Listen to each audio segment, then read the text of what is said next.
رمضان رمضان رمضان يا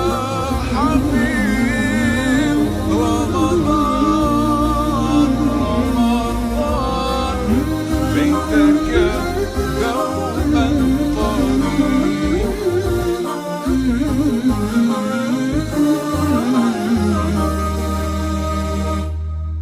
قرآني أرقى به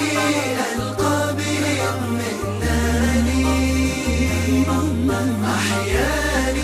من غفلتي من زلتي وهداني كم كانت الدنيا تضيق بوسعها فتلوته ورأيته بابا لخير جناني قرآني